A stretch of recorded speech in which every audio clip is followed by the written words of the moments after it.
नमस्कार, स्वागत है आपका स्टैटिट्यूड में, जहां इतिहास सिर्फ किताबों में नहीं, दिल में भी जिंदा रहता है। जहां हम उन राजाओं की गाथाएं सुनाते हैं जिन्हें इतिहास ने भुला दिया, लेकिन जिनके बिना भारत अधूरा है।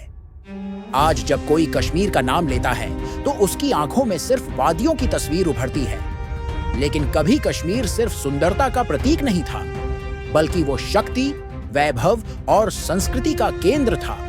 और उस केंद्र में एक सूरज था, राजा ललितादित्य मुक्तापीड़। वो कोई सामान्य राजा नहीं था, उसका जन्म इतिहास को मोड़ देने के लिए हुआ था।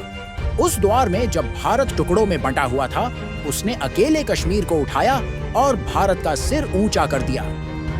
कहते हैं उसकी तलवार सिर्फ दुश्मन को नहीं काटती थी, वो भविष्य की राह भी बनाती थी। उसने अफगानिस्तान की सीमाओं से लेकर बंगाल के मैदानों तक अपना परचम लहराया, मगध को हराया, कन्नौज को झुकाया और तिब्बती आक्रमणकारियों को पीछे धकेला।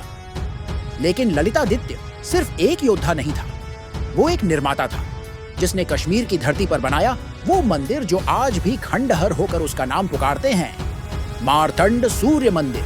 उसकी आत्मा की तरह तेजस्वी, उसकी दृष्टि की तरह विशाल, एक ऐसा स्थापत्य चमत्कार जो आज भी विज्ञान और कला दोनों को चुनौती देता है।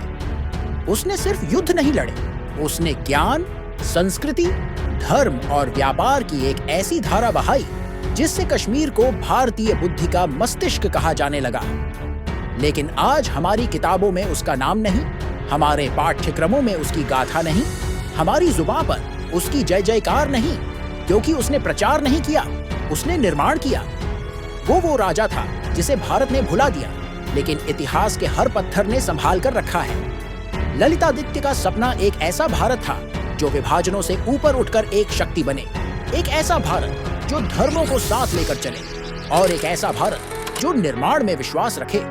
और शायद इसी वजह से वो इतिहास की सबसे बड़ी अनकही कहानी बन गया।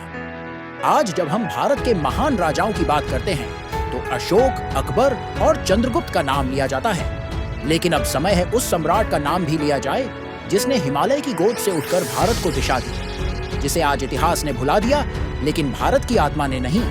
राजा ललितादित्य मुक्तापीड़।